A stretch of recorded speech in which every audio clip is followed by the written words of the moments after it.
Hola, ¿cómo les va? Bienvenidos a otra participación mía en este espacio de opinión y análisis de la 4TV. Yo soy Ismael Carballo y vamos a continuar con el despliegue de este curso básico, introductorio, de Teoría General de la Política, claves históricas desde la perspectiva de la 4T. Voy a hacer una recapitulación muy breve porque estamos por entrar a lo que sería el segundo bloque.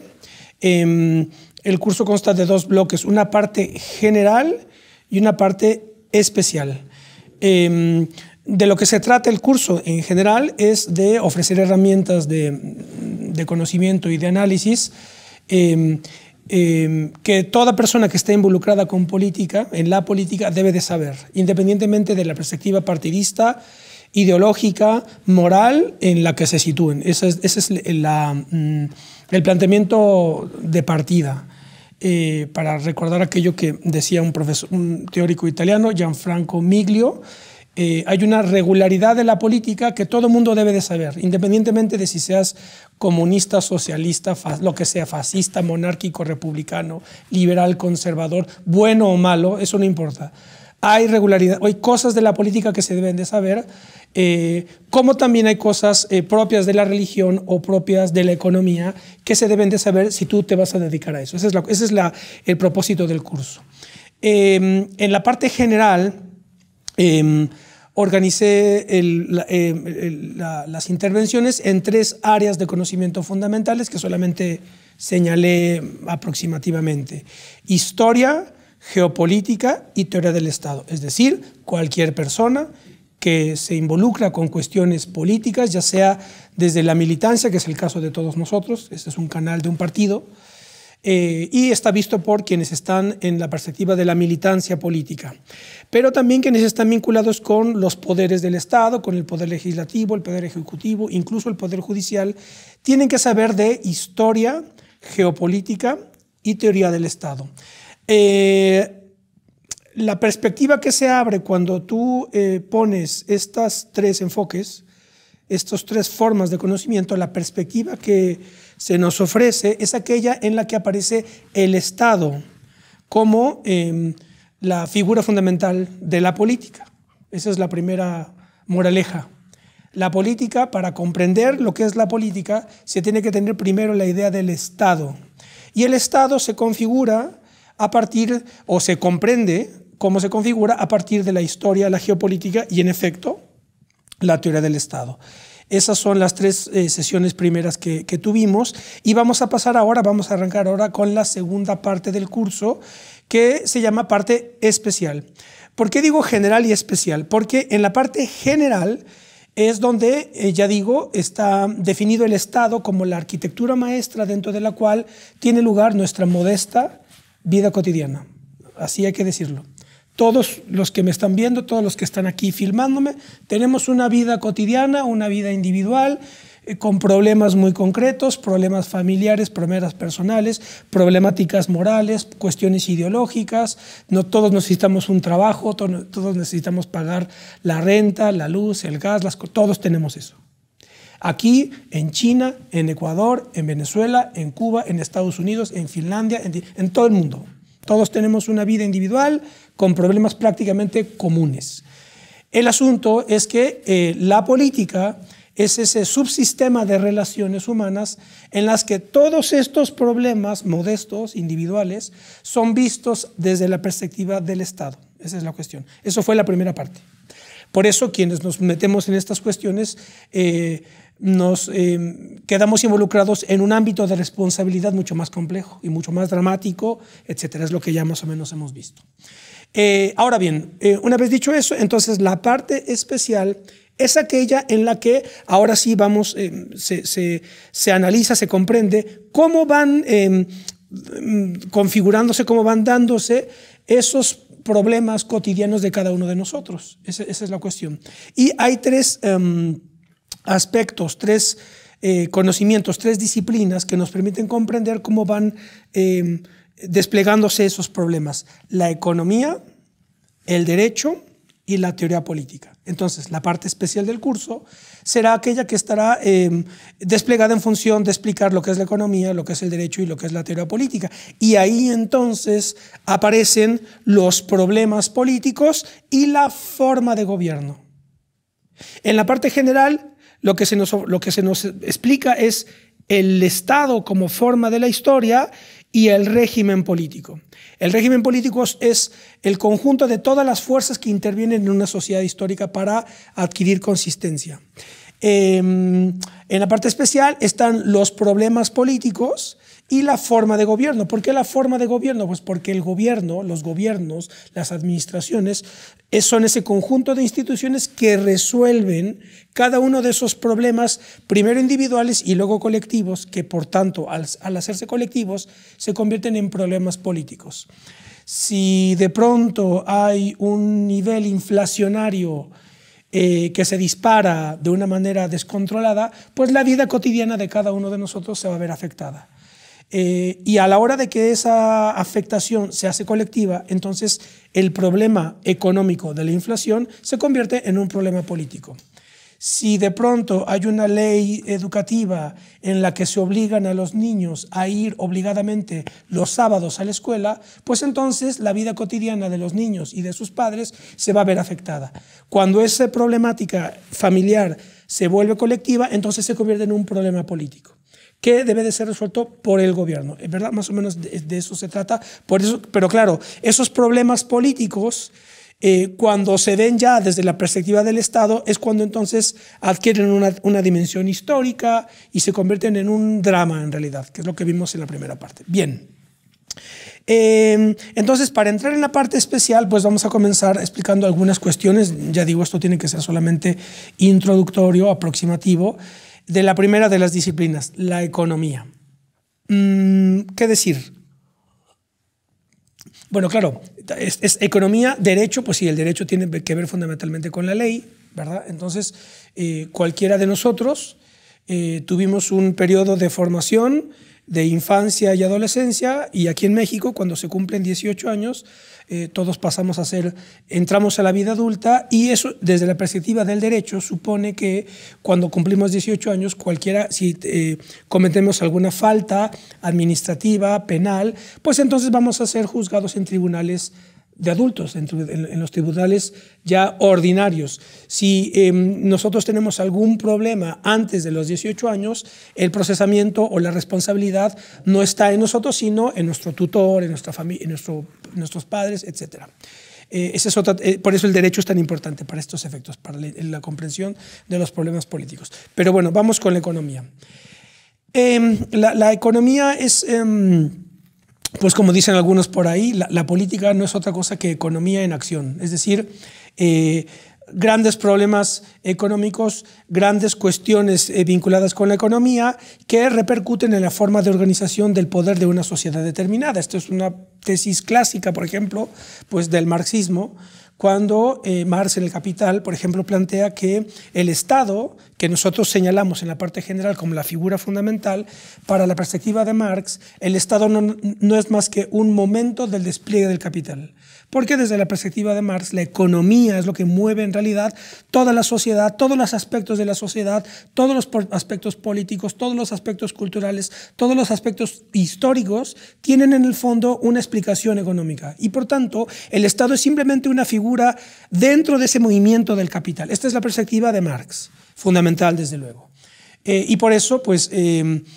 por eso, de alguna manera, aplica aquello que acabo de decir, que la política no es más que economía en acción. Esto podría ser un planteamiento de Marx. Pero Marx, desde luego, pues fue un economista un genio del siglo XIX, y él no inventa la economía. ¿Qué ocurre con la economía? Pues la economía es ese otro subsistema de relaciones humanas en la que tienen lugar los mecanismos mediante los cuales las sociedades encuentran los medios de subsistencia. Y por tanto, pues eso ha existido siempre. Siempre ha existido la actividad económica. Siempre ha existido la actividad económica, pero no siempre ha existido la ciencia económica o la economía como una disciplina que estudia el hecho económico, vamos a decirlo así. El hecho económico, el hecho político, que es lo que expliqué en la parte de política, el hecho político es aquello que te permite saber la respuesta a tres preguntas: ¿quién manda, cómo manda y para qué manda? Eso es el hecho político. ¿Quién manda? ¿Cómo y para qué manda? El hecho político.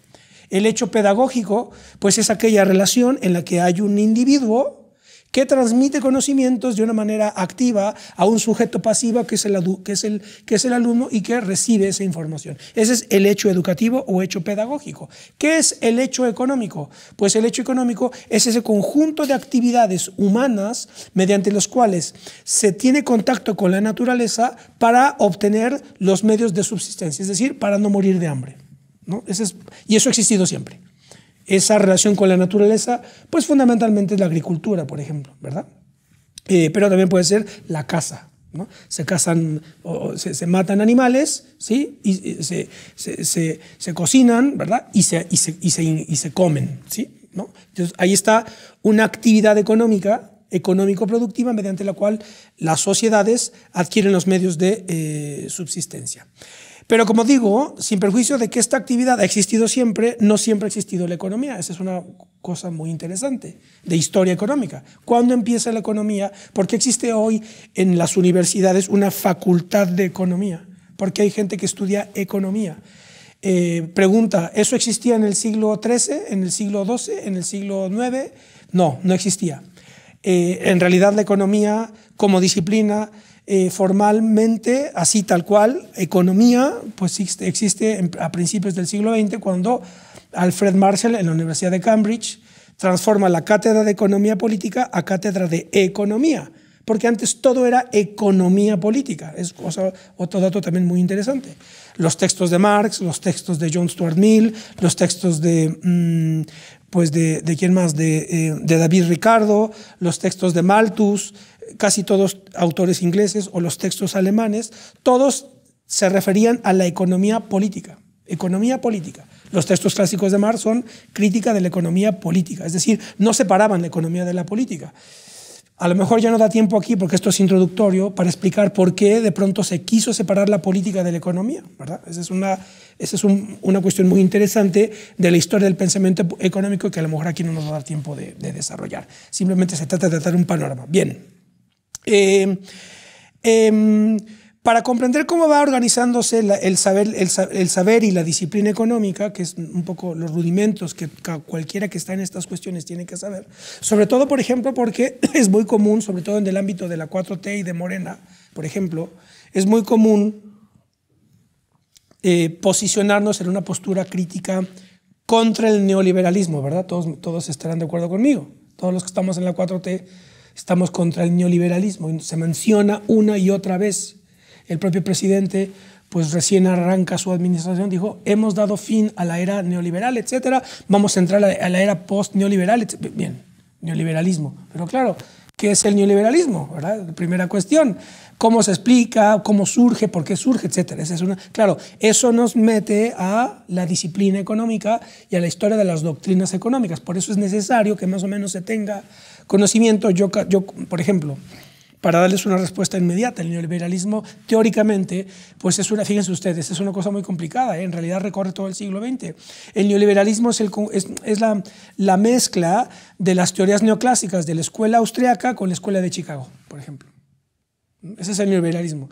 ¿Qué es la escuela de Chicago? Pues un conjunto de teorías económicas desarrolladas más o menos entre los 60 y los 70 en la Facultad de Economía de la Universidad de Chicago, por Milton Friedman. Muchos a lo mejor han escuchado hablar de él. ¿Cuál es la escuela austriaca? La escuela austriaca es un conjunto de economistas que desarrollan sus trabajos entre los 40 y los 50, principalmente Ludwig von Mises, Joseph Schumpeter, principalmente, después Friedrich Hayek, que son la escuela austríaca de economía. Entonces, ahí ya se tiene un poco más de elementos. El neoliberalismo es una mezcla de los postulados teóricos de la escuela de Chicago con los de la escuela austriaca. ¿A quién estaba enfrentada la escuela austriaca teóricamente? Pues a la escuela de Cambridge, por ejemplo, que es la que funda Alfred Marshall y de la que después surgiría John Maynard Keynes, por ejemplo. Y también estaba enfrentada a la escuela soviética de economía, que es la escuela de Oscar Lange, que está en Varsovia, en la Facultad de Economía de Varsovia, en el bloque soviético, y a la Academia de Economía de la Academia de Ciencias de la Unión Soviética, por ejemplo. Entonces ahí ya más o menos, ok, el neoliberalismo es este conjunto de teorías que surgen aquí, acá, y estaban enfrentadas a esta y estas otras, ¿verdad? Ese es el asunto. Ese es el propósito de estas lecciones breves, ¿no? Bien. ¿cómo llegamos a esto? De la manera siguiente. Porque se suele decir, por ejemplo, que el padre de la economía, para que vean, el padre de la economía es considerado Adam Smith, que Adam Smith en 1776 escribe su texto clásico, La riqueza de las naciones. Pero Adam Smith no era un profesor de economía. Él funda la disciplina, pero en realidad él era, fíjense ustedes, era profesor de filosofía moral. Ese era era profesor, era profe de moral en la Universidad de Glasgow, en Escocia. ¿Por qué? Pues porque todavía no existía, como estoy explicando, todavía no existía la disciplina como tal. Ese es el asunto. Bien. Entonces, si Adam Smith, siglo XVIII, 1700, es muy interesante. Ese texto se redacta cuando tiene lugar la Revolución de Independencia de Estados Unidos, en 1776. Entonces, si en el siglo XVIII, con el texto de Adam Smith, La riqueza de las naciones, comienza a perfilarse la disciplina económica, ¿qué ocurría antes? ¿Qué ocurría antes? Bueno, ocurría lo siguiente. Primera cuestión, antes de ello. La economía trata de definir el hecho económico. ¿Cuál es la clave del hecho económico? ¿Cuál es la clave de la economía? Si la clave del poder, de la política, es quién manda, si la clave de la educación es cómo se transmite el conocimiento y qué conocimiento vas a transmitir, si la clave de la religión es la administración de la fe, ¿cuál es la clave de la economía? ¿Verdad? Esa es la pregunta que hay que responder. Aquí está el asunto. Adam Smith es el parteaguas, siglo XVIII, porque él dio una respuesta que abre una nueva perspectiva, abre una ruta en la cual ya todo el mundo quedó incrustado. Es decir, la respuesta que dio Adam Smith abrió el terreno que después permitiría que la economía se consolidara como una disciplina. Y entonces esto significa que antes había otras maneras de responder a la clave del hecho económico. Y esas maneras eran la escuela fisiocrática y la escuela mercantilista. Esto es muy aproximativo, muy introductorio, pero bueno, más o menos para que registren estas cuestiones. Ya después se puede profundizar un poco más. Por cierto, para estos efectos recomiendo un texto formidable de Maurice Dove. Maurice Dove, D-O-B-B. Maurice Dove. El libro se llama Introducción a la Economía. Es un libro pequeñito, no tendrá más que 70 páginas, Fondo de Cultura Económica. Introducción a la Economía de Maurice Dove. Él explica todo esto que yo estoy aquí resumiendo de una manera extraordinaria. Entonces, ¿cuál es la respuesta que daba la fisiocracia y los mercantilistas respecto de la clave de la economía? La fisiocracia, que tiene que ver con eran los llamados fisiócratas franceses, siglo XVI y XVII, la respuesta que ellos daban es que la clave de la economía estaba en la tierra. La tierra, ¿sí? Por tanto, la agricultura era la clave de la economía. Los mercantilistas, desde luego, la tierra es una variable económica. Ahora lo sabemos muy bien, ¿verdad? La agricultura, la tierra, ¿verdad? Etcétera, ¿sí? Por eso las reformas agrarias, etcétera, ¿sí? La tierra, desde luego que es una variable económica. Pero los fisiócratas decían que esa era la clave. El control del territorio, la propiedad de la tierra, la productividad de la tierra era la clave de la economía. Y ahí estaban discutiendo ellos respecto de lo que después hoy conocemos como economía. La respuesta de los mercantilistas, que son fundamentalmente ingleses, planteaban que la clave de la economía es el comercio, no tanto la tierra, sin perjuicio de que era una variable, pero lo fundamental era el comercio, las transacciones comerciales, ¿verdad? Segunda gran escuela económica preclásica. ¿Por qué digo preclásica? Porque el periodo clásico de la economía es el que se inaugura, en efecto, con Adam Smith. ¿Por qué? Porque Adam Smith dio en el clavo. Adam Smith dijo, ese es el planteamiento fundamental, y aquí está la aportación fundamental de Adam Smith. Adam Smith dijo, la clave de la economía no está en la tierra, aunque la tierra es una variable económica. La clave de la economía o del hecho económico tampoco es el comercio, aunque el comercio es una variable económica, sino que la clave de la economía está en el trabajo. Esa es la cuestión. El trabajo. ¿Por qué? Porque el trabajo es esa relación antropológica mediante la cual el hombre transforma la naturaleza para crear bienes económicos. Ese es el asunto. Y entonces Adam Smith dice, claro, la clave de la economía es el trabajo. Y de ahí empiezan ya las grandes teorías, los teóricos del periodo clásico de la economía, que van de Adam Smith a Carlos Marx, ni más ni menos. Por eso Maurice Dobb dice, Carlos Marx es un autor clásico. Él lo único que hace es sacar las consecuencias de la teoría del trabajo de Adam Smith. Lo que hace Carlos Marx es decir, claro, la clave de la economía está en el trabajo y en la explotación del trabajador. Pero claro, para que él haya podido darse cuenta de eso, primero Adam Smith tuvo que haber dicho que el problema era el trabajo. ¿Me explico? Bien. Fundamentalmente, sí, muy resumidamente, muy grosero, porque estos son semestres de economía, ¿verdad? Pero bueno, estamos en unos minutos aquí explicando esto. El periodo clásico va fundamentalmente de la riqueza de las naciones de Adam Smith vamos a poner a la muerte de Carlos Marx, 1883, que curiosamente es cuando nace John Maynard Keynes. En 1883 muere Marx y nace Keynes, que es uno de los economistas fundamentales del siglo XX, de la escuela de Cambridge. Entonces, el periodo clásico va, ya digo, siglo XVIII, siglo XIX, y podemos identificar, para no hacernos, porque hay muchísimos autores, pero hay que identificar a tres autores fundamentales del periodo clásico: Adam Smith, David Ricardo y Carlos Marx. Adam Smith planteó y hizo el planteamiento general: la clave de la economía está en el trabajo. David Ricardo planteó que, además de que estaba en el trabajo, David Ricardo se centra en el problema de la distribución de la riqueza. Dice, ahí hay y entonces de ahí todo el problema de la desigualdad. Por eso un economista muy famoso recientemente, francés, Thomas Piketty, no sé si lo han visto, lo han escuchado, si no lo han escuchado, léanlo. Tiene un libro extraordinario de hace 5 años más o menos, se llama El Capital en el siglo XXI. Y en realidad lo que hace Piketty es situarse en la perspectiva de David Ricardo y ver cómo funciona la economía mundial a partir de la desigualdad, a partir de los problemas de distribución. Entonces, Adam Smith, trabajo; David Ricardo, distribución; Carlos Marx, explotación, ¿no? Entonces ya están ahí 3 conceptos fundamentales para entender la economía en el periodo clásico. El trabajo es la clave del hecho económico. Primer gran problema de la economía, la distribución. Segundo gran problema de la economía, Carlos Marx, la explotación. Y además Marx introduce, Marx es complejísimo, aquí no se puede resumir. Marx además, como era un genio, él mezcla la filosofía clásica alemana con todos los desarrollos de la economía política inglesa. Por eso es un genio ineludible para comprender el mundo moderno. Esto lo decía John Kenneth Galbraith, un profesor de economía extraordinario, en un texto muy bonito que se llama Historia de la Economía, cuando decía: Adam Smith, John Stuart Mill o David Ricardo cambiaron la historia de la economía. Marx cambió la historia del mundo, ¿no? Estaba dimensionando alguien que aportó a la economía y alguien que aportó al mundo, para bien o para mal. Eso ya se puede discutir, ¿verdad? Según el partido en el que cada uno esté, ¿verdad? Pero como aquí estamos en un canal Morena, pues no, nos ponemos de pie ante Carlos Marx. Bien.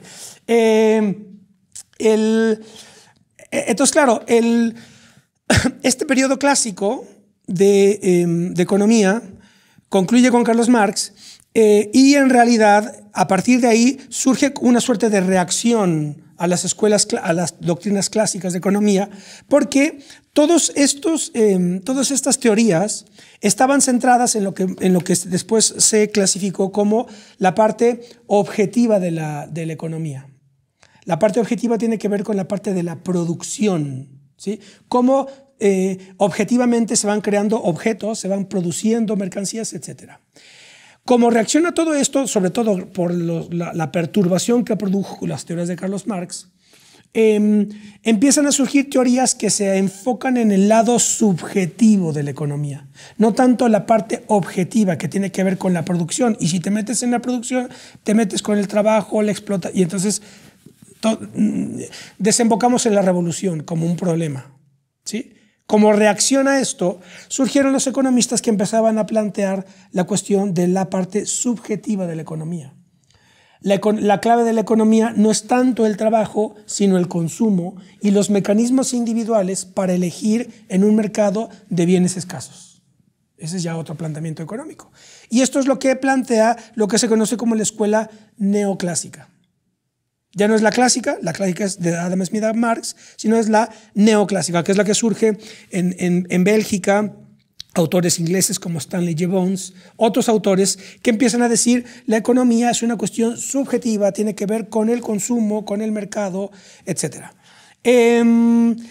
Y estas teorías neoclásicas, paralelamente a ellas van surgiendo otros economistas, como por ejemplo Leo Walras y otros, que están entre Austria y Bélgica, que empiezan a también desarrollar estudios que introducen las matemáticas, ¿no? Las matemáticas en la ciencia económica.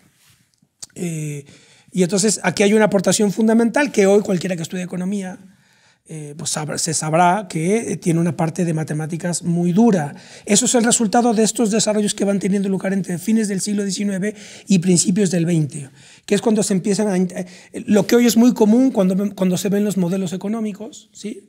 Las teorías económicas con ecuaciones, ¿sí? Hoy eso es algo muy común. Eso surge entre el siglo XIX y el siglo...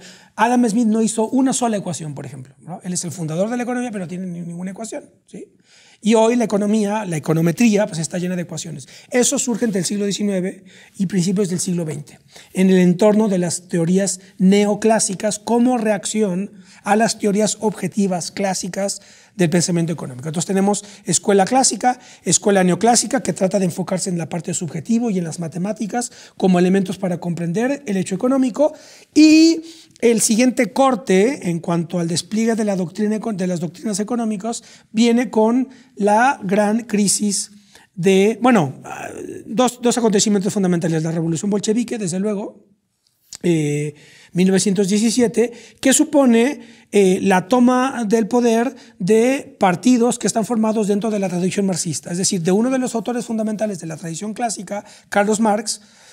Todo un conjunto de políticos, ideólogos formados en esta tradición toman el poder y derriban el imperio zarista y organizan la economía, la sociedad, la política, el régimen, el Estado, todo lo que hemos visto, lo reorganizan desde postulados marxistas, ¿verdad? Entonces la línea ahí va de Marx a Lenin, pasando por Plejánov. Plejánov es el gran marxista ruso previo a Lenin, ¿verdad? Bien, entonces el escenario va complicándose, porque va desplegándose el capitalismo durante el siglo XX, principios del siglo XX, la revolución bolchevique formada dentro del marxismo toma el poder, derriba el imperio de los zares en Rusia y instaura un modelo soviético fundamentado en las teorías de Marx, ¿verdad? En la crítica a la economía política precisamente, y por otro lado están el desarrollo de la economía no clásica, etcétera, Primera Guerra Mundial, crisis de 1929. Este es el parteaguas, el siguiente parteaguas.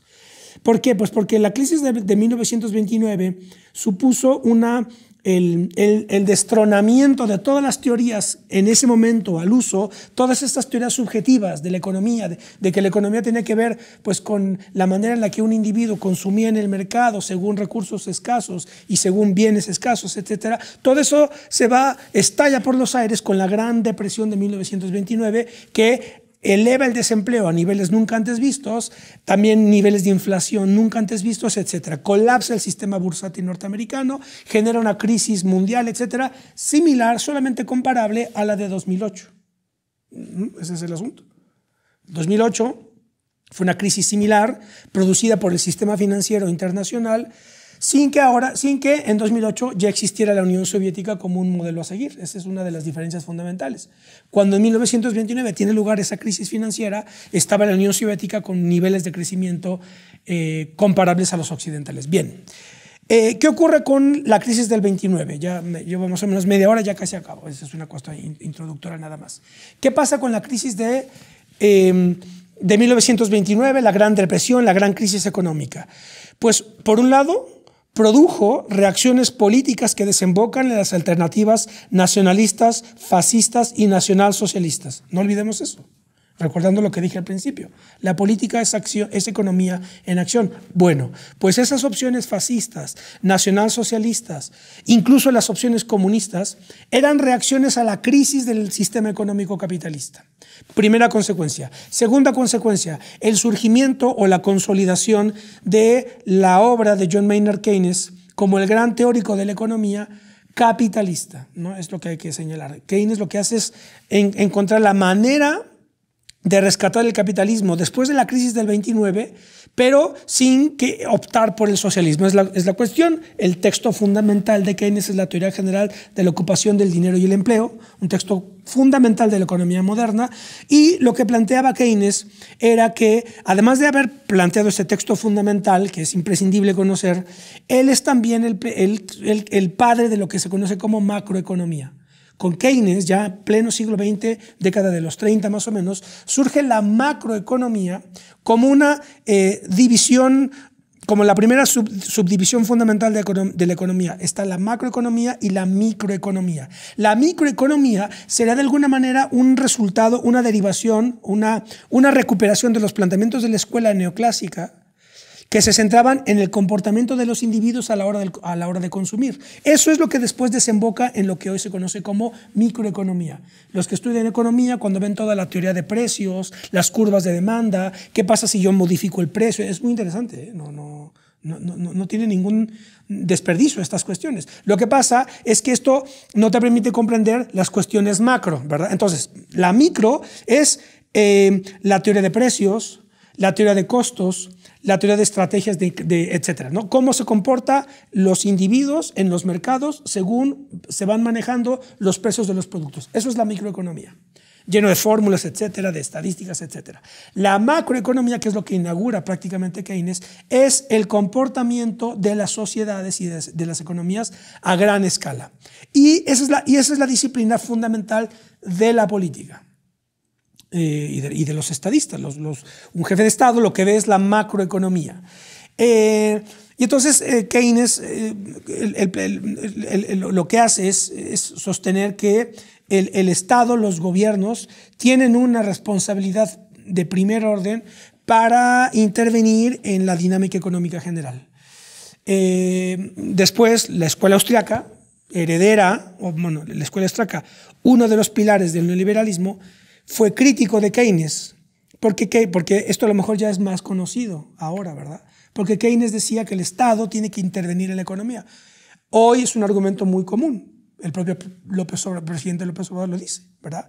El gobierno tiene que tener refinerías, el gobierno tiene que crear el corredor transísmico, ¿verdad? No es un proyecto privado, es un proyecto público del gobierno, ¿verdad? Entonces, el Estado interviene en la economía. Esa es en realidad es una herencia de Keynes, que fue criticado por la escuela austriaca, por Ludwig von Mises, por ejemplo, en los 40. ¿Por qué? Porque la escuela austriaca decía que si el gobierno interviene en la economía, lo que se genera es inflación. ¿Sí? Bien. Para volver a Keynes. Keynes plantea en su famosa fórmula que la economía, para comprender el movimiento de la economía a un nivel macro, no micro, sino macro, tú tienes que comprender las cuestiones en función de la famosísima fórmula D igual a C más I más G más X. Es decir, la demanda es igual al consumo más la inversión más el gasto más las exportaciones. Es una sumatoria, es muy sencillo. La demanda general, o sea, el consumo general, ¿sí?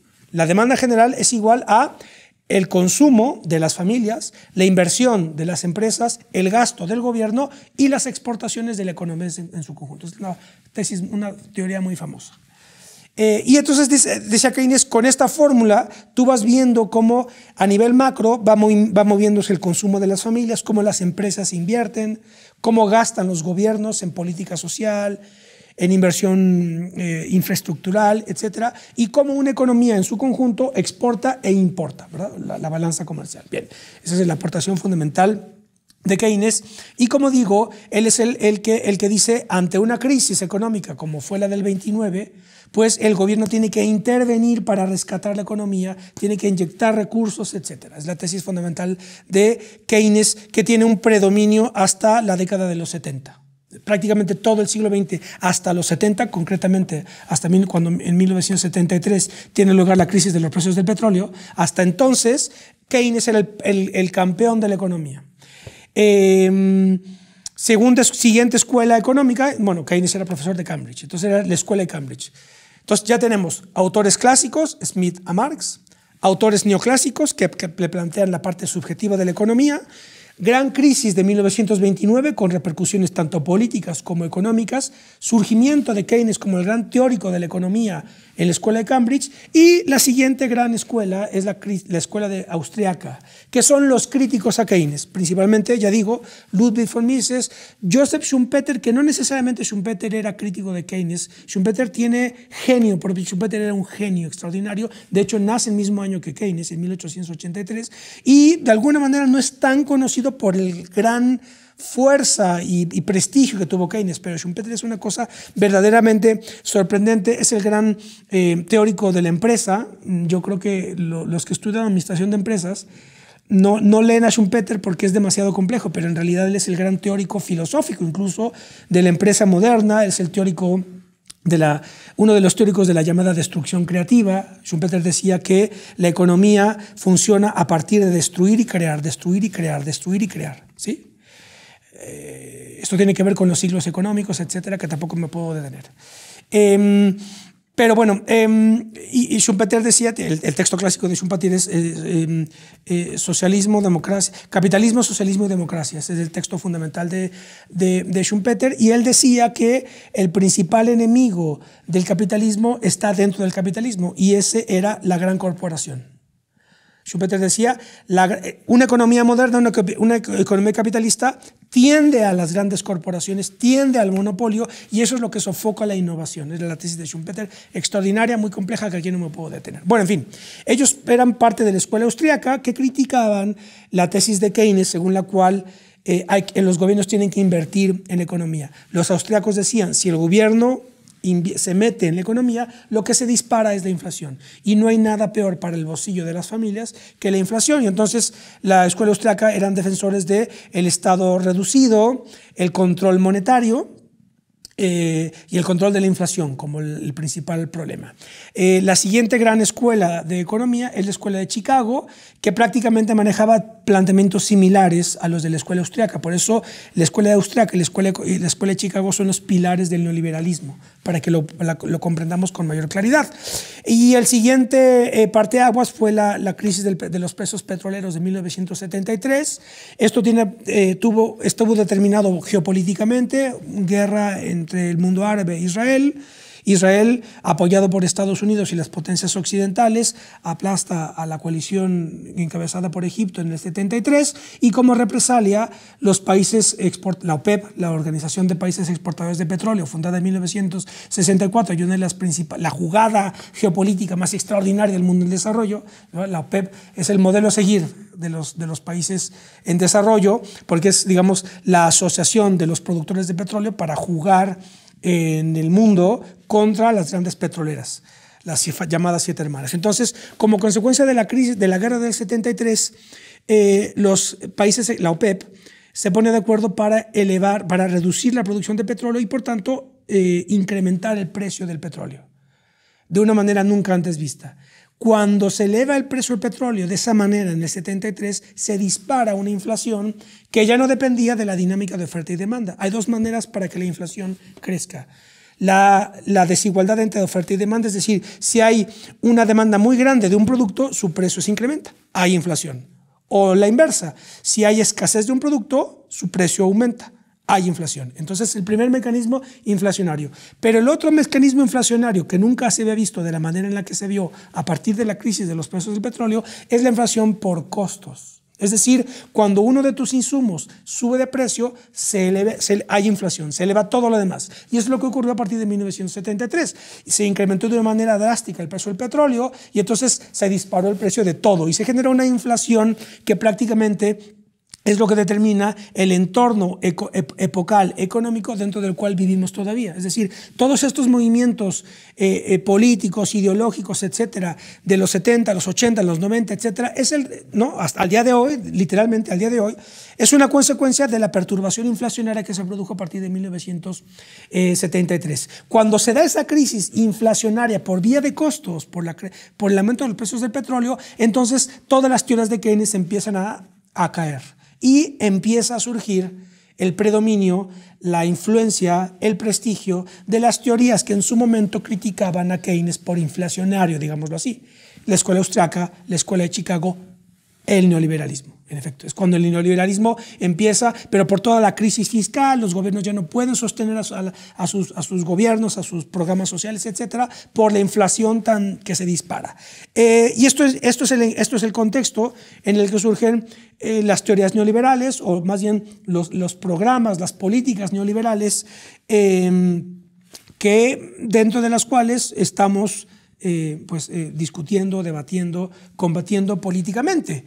Y bueno, básicamente ese es el panorama de pensamiento económico que yo más o menos quería explicar. Es muy resumido, muy apretado, pero es para que ustedes tengan más o menos una claridad general de cómo se ha ido moviendo el pensamiento económico para poder situarnos hoy, en el 2022, como un partido que está combatiendo a las tesis neoliberales, pero el origen del neoliberalismo pues tiene básicamente por lo menos 60 años de gestación teórica y 40 años más o menos ya de implementación práctica a partir de la década de los 70 y los 80 más o menos. Esto es todo por hoy. Nos vemos la próxima.